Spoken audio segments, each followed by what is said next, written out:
All right, let's go quick because we got what the hell? Where did my timer go? We'll do it on the watch. I got places to be, things to do. Obviously enough that I'm dropping my stupid shit. Where's my reset timer? There we go. It took 20 whole seconds. I'm way off my clock. I'll never get shit done. So we put up a Wolfenstein video. Great. I think I said this last time, but this time around, also, if you didn't check out, or if you checked out the first one and it wasn't so great, check this one out. The game itself throws maybe more interesting things to look at. One level is a bit of a stealth level, but it's not like it's only sneaking. That's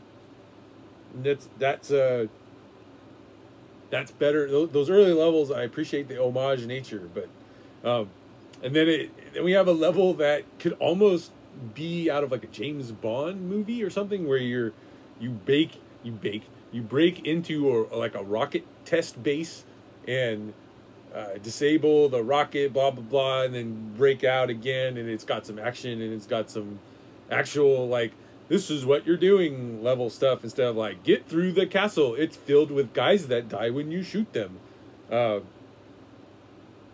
Wow, the timer feels like it's going really fast. The sneaking level, it was an outdoor level. I believe, if you trust the way the game looks, and it's a little hard when the old 3D games get a little older and things are very bright and there's not a lot of color and use of lighting properly. You go through the level and it just seems like it's daytime, and those guards can just see your ass, and it's one of those stealth levels that's like, not necessarily if someone sees you, you lose, but if someone sees you, their reaction is to slide along the ground shooting at you while heading in a beeline straight for an alarm, and if the alarm is activated, then you lose. So there's a small difference between being seen and you lose, and being seen and a guy hits a button and you lose. Like you got just that much leeway. It's also an older game, so it's one of those games like, at some point we sort of get away from this, and I think the reason will become clear in a second here. But it's a save load game. So at any time you can hit a button and save, and at any time you hit a button and load, and it saves very, very quick, and it loads very nicely, and you're in the new level, no problem.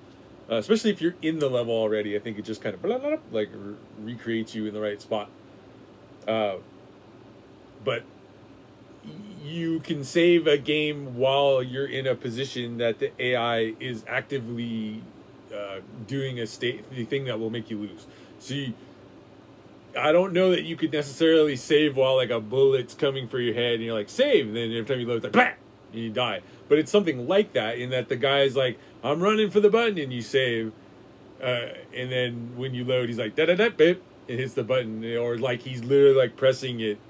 You can see it in the video if you check it out. And then it seems to have some issues where it struggles to load the save games correctly if you're trying to load or get out of like the fade to black when you lose. Like, game over, game starts fading to black, and you hit like the screen to like load, and I don't think it can like suppress its little like system of like loading up your save game versus like what it thinks is like a checkpoint. And then I think we're literally saving during a fail scenario, or in such a scenario that there's zero time available, human reaction time available to like bring up the menu and load, or maybe if you were like jamming on the load key. But the problem also was that the quick save was essentially,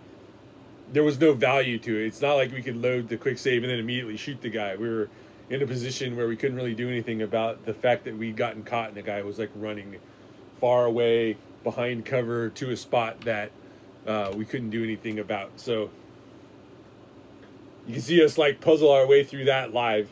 It doesn't take that long, but it is a little, like, if you see it, you're going to be like, wow, okay, like, what's even happening? But I mean, that level's kind of interesting, too, because as long as you're navigating it correctly, and I'm not saying it has, like, a ton of different ways that it can be, you beat the level however you want, in any pattern, you make your own gameplay, that kind of shit. But it has a little bit of that. You just can't get caught. So it's sort of like a weird, like, inverse flip side of the same coin. If the alarm goes off, you lose. But you can do whatever you want as long as the alarm doesn't go off. Versus, like, you have to do what we say. I guess it's like saying, like, Mario could jump down the level or he could run down the level. He still has to get down the level. I feel like I'm not focusing on the mechanics of these exercises, these hammer, pronation, supination, hammer moves. But, ooh, nice crack. Big crack in the arm there. Man, this is set up weird. I'm a little bit off top screen. But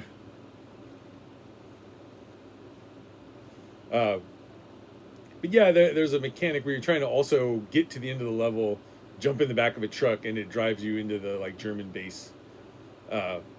And so you will lose the game for shooting the guy that drives the truck. And it's not like he's driving around with, like, a big Uber sign or something, Lyft phone sign on him. So there's a guy you shoot and it's like, you didn't sneak into the base. And you're like, oh, interesting. They didn't code it to say, like, the driver has been shot or something. It says, like, you didn't sneak into the base. For some reason, it just happened to click with me when I saw it happen, but it could be really confusing. You shoot someone and the fail message is like, you didn't sneak into the truck or whatever. Like, you didn't get in the truck that gets you into the base. Like, no, that's not, I mean, I just shot a guy, you know. Obviously, you would avoid it because shooting the guy seems to trigger the, like, death thing, but, you know, other than that, it's a little bit of a sloppy ass message. But yeah, we're motoring along here really nice. Then there's the rocket test base level is pretty interesting. We didn't get to do it, but apparently there's an early on part where the AI are, like, kind of on their clockwork scripts, and the big bad guy is testing his, like, rocket launch, which makes, like, a ton of noise and the base shakes and everybody has to hold on to something, you know. And during that, like, short sequence, if you, like, run and jump onto this crane that's, like, lifting canisters of propellant or gas or something, you can ride that thing all the way to the end of the level, press a button that, like, blows up the rocket, and then ride it all the way back and just sneak out of the level and, like, never be seen, or basically, like, avoid, like, a ton of combat and stuff. And I was like, I didn't expect that at all. It's almost more of an Easter egg. I mean, the game is clearly designed around you reading AI's behaviors and killing them or avoiding them. So clearly an Easter egg where you can just, like, intentionally ride this thing, like, all, you know, during a proper scripting event where everybody's nice and distracted. That's an interesting thing. You know, we didn't do it in the video. The thing we did in the video is kind of interesting. It is also, the base just is, it's cut into, like, the side of a mountain, and you go for, like, a Indiana Jones, or maybe more of a, like, Pirates of the Caribbean ride. Like, you jump in, like, a mine cart, but it's kind of slow, and you roll through the level, and you roll through a big, like, cavernous room that, for some reason, it just grabbed my attention. Like, oh, can you go into that room and, like, find something, or it's a secret, there's something around the corner, something over there, or, like, something you just can't see, you know. All my imagination went crazy. But at the end of the level, the stat screen was like, you found all the secrets and stuff. So there wasn't anything in there by dint of the fact that it tells you, you know, you didn't miss anything. Like, oh, yeah, I would have liked to have seen that. Also interesting, I'm realizing the supernatural element of the game has dropped off as it ramped up to a supernatural element at the end of the last level. Now it's like gone. I just got my announcement that I need to go, so very good timing. Yeah, check out the video, guys. I'll see you tomorrow.